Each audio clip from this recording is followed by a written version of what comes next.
Okay, let's just take a breath here. It's a lot.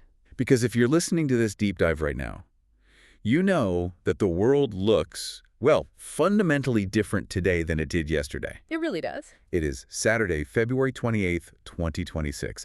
And frankly, the geopolitical landscape just shifted overnight in a way we haven't seen in decades. We're waking up to a completely new reality. I mean, the map hasn't changed, but the pieces on the board have been swept off entirely. Right. We're talking, of course, about the breaking news. The massive military campaign launched in the pre-dawn hours. Operation Epic Fury. Right, that's what the U.S. is calling it. And Israel has dubbed their side of it Operation Lion's Roar. And look, the headlines are everywhere today. Airstrikes, explosions, absolute chaos. Yeah. But our mission today isn't to just read you the breaking news ticker. You can get that anywhere. We need to figure out where this goes next. Because the headlines tell you what happened, Brian. Yeah. We need to understand what it actually means. Yes. And to do that, we are looking at a really fascinating, high-urgency strategic assessment that just dropped from the Global Review. Authored by Fareed Novin. Right. And what makes this source so unique is that it's not just an op-ed or some pundit's hot take. It's a Bayesian analysis. Which I was reading through his methodology this morning. And while I am definitely not a mathematician, the concept is brilliant. It really is. It's basically a way of calculating probabilities for the future based on new data. Right. Like you have your priors. What you thought would happen. Exactly, what you thought was going to happen.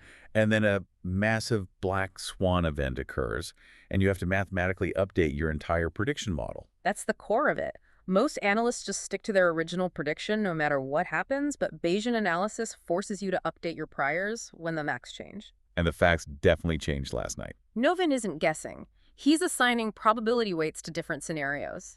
And because of last night, those probabilities just swung wildly. So today, we're going to look at the second-order effects of this attack. We're going to talk about the theological concept of martyrdom. Which is the engine driving this whole crisis now. Right. We'll cover the disruption of global energy. And perhaps most surprisingly, why the real winners of last night's attacks might actually be sitting in Beijing and Moscow. Yeah, that part is crucial. So let's unpack this. We have to start with the event itself. I was looking at the target list in the report, and this wasn't just a few military bases. Oh, no, the scale is staggering. It was comprehensive. This wasn't a limited skirmish or a warning shot. U.S. and Israeli forces struck nuclear infrastructure, ballistic missile production facilities, and IRGC command nodes. Everywhere. We're talking about targets in Isfahan, Tabriz, Qom, Bushehr, And Karg Island, which, just to clarify for you listening, Isfahan is the absolute heart of the nuclear program, and Karg Island is their main oil terminal. Right. Hitting those is even good for the jugular. It is. But the headline development, the thing that changes history today, is the leadership decapitation. We have absolute confirmation now. Yeah, this is the part that stopped me cold this morning. The report confirms that Supreme Leader Ayatollah Ali Khamenei has been killed. 86 years old. Killed in an Israeli airstrike on his compound in Tehran. And it wasn't just him. The report notes his daughter, his son-in-law, and his grandson were also killed in the strike. It creates a vacuum unlike anything we've seen in the region since 1979. Yeah. I mean, he's ruled for 36 years. He's the longest-serving supreme leader in the republic's history. And to make matters even more chaotic, the defense minister, Aziz Nasirzadeh. right, and the IRGC commander, Mohammed Pakpour, were also killed. It is a complete decapitation of the top political and military tier all at once. And the U.S. president, Donald Trump, he didn't mince words about the goal here. I watched the address. He was very explicit. The stated objective was regime change. He actually went on video and called on the Iranian people to, quote, take over your government. And he declared that the hour of your freedom is at hand. The strategy seems to be, remove the head and the body will crumble or revolt. But here is where it gets really complicated. Yeah. And honestly, looking at the timeline Novin lays out in the Global Review, it's kind of baffling. The diplomatic disconnect. Yes. There was a massive disconnect in the timing. I remember reading just a few days ago about a diplomatic breakthrough. That is the crucial context that explains the sheer anger we're seeing right now. This attack happened immediately following the third round of nuclear negotiations in Geneva. Right.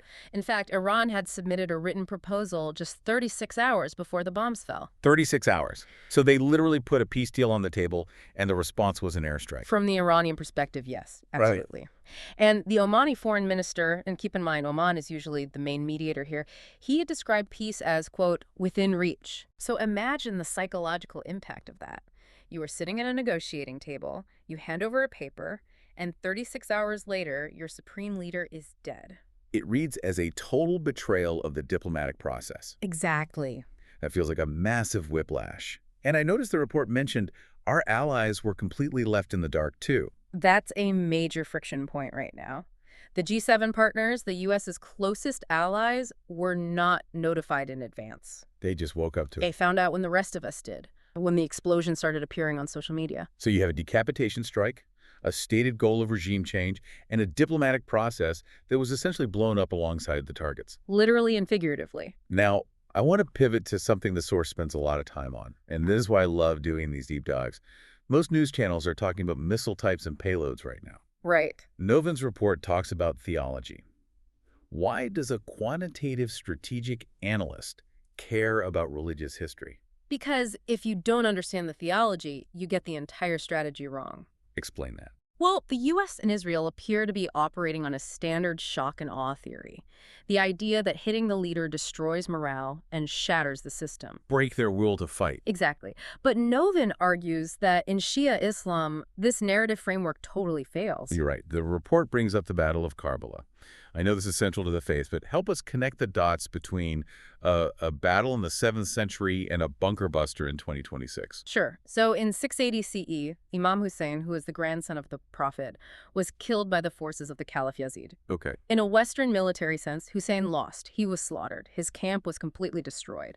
But in Shia Islam, that death wasn't a defeat. It was a rallying cry. It was a foundational act of moral witness. It was seen as a victory of blood over the sword. It's the ultimate underdog story, but where the underdog wins by dying. Precisely. It turns victimhood into absolute power. Mhm. So by killing Khamenei, particularly in such a sudden, violent way, the U.S. and Israel have effectively cast themselves in the role of Yazid, The tyrant. the tyrant. And Khamenei, he isn't just a dead politician now. He becomes a shaheed, a martyr. So instead of shattering the regime, the strike actually gives them a perfect story. Their report argues that by killing the leader, you've washed away all of his political failures. The corruption, the economic mismanagement, all of it. It's gone. And you've replaced it with a pure narrative of sacrifice. And the Iranian state media is already running with this. I saw the headlines this morning. The martyrdom of the Guardian. Immediately. They are framing his death not as a failure of their security apparatus, but as a final, glorious sacrifice against the great Satan. That's powerful. Novin notes that this actually consolidates clerical authority. It makes it so much harder for anyone inside the regime to defect now. Because if you defect now, You aren't just betraying a government, you're betraying a martyr who died at his desk fighting the tyrant. that is a fascinating, if terrifying, psychological twist. Yeah. But practically speaking, the man is dead. The government still has to function. Yeah. Who is actually running the country right now? That is the immediate crisis. Khamenei had no public heir, so the Constitution kicks in, and there's an interim 3-member council. Who's on it? The president, the head of the judiciary, and a guardian council jurist. They run things while the Assembly of Experts, which is a group of 88 clerics, have to pick a permanent successor. But consider the environment. They have to pick a successor while their capital is literally being bombed. That's the exact danger Novin highlights. A successor chosen under bombardment cannot show weakness. He cannot be a peacemaker. Right. Novin implies that if they choose a moderate right now, that person just looks weak. They have to choose a war leader. The source argues this pushes the selection process toward the most radical, hardline outcome possible. So the idea that this shock would cause the people to rise up and overthrow the government. The Bayesian probability of that has dropped significantly. It's much more likely to create a rally around the flag effect, or at least a rally around the martyr effect. The model suggests the probability of a popular uprising succeeding right now is near zero because the security apparatus is in total survival mode. Let's talk about the blowback, because Iran didn't just take the sitting down. They responded immediately. Yes. The retaliation was multi-vector. The IRGC launched ballistic missiles and drones at U.S. bases in Bahrain. Kuwait, Qatar, and the UAE. Right. The 5th Fleet HQ in Manama was hit. They also struck Riyadh in Saudi Arabia and metropolitan Tel Aviv. I was looking at the map of the strikes in the report, and I noticed something weird. There were red impact zones all over the Gulf, But there was one specific country they didn't hit. Oman. Oman. You spotted that. That is a massive clue. They struck almost every single Gulf state hosting U.S. troops, but they deliberately avoided Oman. Because Oman is the mediator. Correct. That is the only thread of hope left in this report. By sparing Oman, Tehran is signaling that they are keeping one door slightly ajar. That's huge. It is. But before we get to hope, we have to talk about the economy. Because the military response was bad, but the economic response might be catastrophic. The Strait of Hormuz. The IRGC has declared it closed. And unlike in the past, they aren't bluffing this time. A vessel was fired upon and is sinking as we speak. And that's where a huge chunk of the world oil passes through every single day. Yes, but it's not just about the oil physically moving. It's about the financial infrastructure. The report details that war risk insurance for shipping in the Gulf has been suspended. Explain that for a second. Why does the insurance matter so much? Can't a ship captain just decide to, take the risk? Not really. If a tanker isn't insured, it can't dock at most international ports, and the bank financing the cargo won't allow the oil to move. Oh, wow. It's a legal paralysis. Even if the U.S. Navy says, hey, we will protect you, the insurers are saying it's too risky. So they just won't underwrite the voyage. Exactly. This effectively blockades the Gulf without Iran needing a single physical barrier. So the oil is just stuck. Completely stuck, which is why analysts are predicting oil could hit $100, maybe $120 per barrel very quickly if this holds. Which brings us to the segment I've been waiting for. The winners. Right. Because usually in a war, you think one side wins and the other loses. But this report suggests the real winners aren't even on the battlefield. Right. Novin points to China and Russia. This is the great power competition angle that often gets completely missed in breaking news coverage. But hold on, doesn't high oil prices hurt China too? Yeah. They import massive amounts of energy. Is it really a win for them if their factory costs skyrocket? That's a very fair point, and yes, it hurts them economically in the short term, but strategically, it's a gold mine. How so? Think about the trade-off.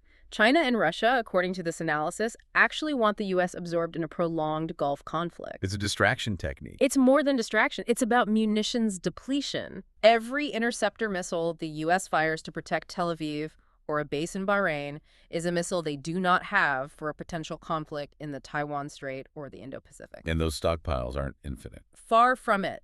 We are talking about highly advanced, high-tech interceptors that take months, sometimes years, to build. Right. If the U.S. burns through its inventory in Iran, they are effectively naked in the Pacific for the next 18 months. That is what Beijing is looking at. Yes. They are willing to pay an extra $20 a barrel for oil if it means the U.S. military machine is drained of its most critical ammo. That is incredibly cynical, and it makes total sense. So Russia and China get to sit back, watch the U.S. get bogged down, and expand their own influence while Washington is panicking about the Middle East. They win without firing a single shot. Unbelievable. So let's go back to the math. The Bayesian analysis. We talked about how the probabilities shifted. Walk us through the numbers Novin is seeing now. Sure. So, before the strike, Novin had diplomatic resolution at a 35% probability. That was based on the assumption of rational actors on both sides. But when you introduce decapitation, removing the irrational actor entirely, that variable basically zeroes out. Because you can't negotiate with a vacuum. Exactly. So what's the new likely outcome? The modal risk, which is the most likely outcome, is what he calls Scenario C, a prolonged attritional war. And the probability is sitting at 40% and rising. Prolonged attritional war. That sounds like code for a forever war. It is. The report explicitly compares it to post-2003 Iraq. The danger is that the U.S. bombs for weeks, killing leadership, destroying bases, but the regime doesn't capitulate. Because of that martyr narrative we talked about. Precisely. So the U.S. gets stuck bombing a country that simply won't surrender with no exit strategy while the global economy just bleeds out. Okay, that is a really heavy forecast. Right. But we promised the listener we wouldn't just leave them in doom and gloom. Right. The report does mention an off-ramp. Is there actually a way out of this? There is, but the window is extremely narrow, and it's tied to that theological clock we mentioned earlier. The mourning period. Right. Iran has declared a 40-day mourning period. This aligns with the Arbian cycle in their faith. Novin argues this acts as a strict political clock. So we have 40 days to fix this. Actually, it's the opposite. Oh. The 40 days work against us. During this mourning cycle, emotions are at their absolute peak. No politician in Tehran can propose a ceasefire without looking like a traitor to the martyr. They'd be ousted immediately. Exactly. The calendar effectively freezes diplomacy.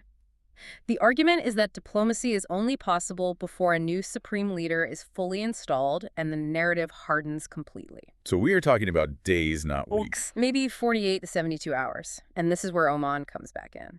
Because Oman wasn't bombed, they are the only viable channel left. So the U.S. has to call Oman. Who calls? No. Who even picks up the phone in Tehran right now? That's the million-dollar question. The foreign minister, Abbas Araghchi, he survived the strikes. He's technically functional. But can he negotiate while his country is actively being bombed? The report says a ceasefire is only possible if the U.S. shifts its objective from regime change to something limited. Because no Iranian leader can surrender to a regime change demand. Especially while the supreme leader's body is still warm, it's politically impossible. There is one more detail in the report that I found just heartbreaking. And I think it severely complicates the idea of anyone picking up that phone, the school strike. Yes, we have to talk about this. This is the human cost that drives the political reality. The report documents a strike on a school in southern Iran. Yeah. At least 85 children were killed. God, it's just devastating. It is. And aside from the sheer human tragedy of it, the report notes that this heavily fuels the martyr fuel cycle. I can imagine. Photos of those children are already circulating on every single phone in the region. It makes de-escalation incredibly difficult.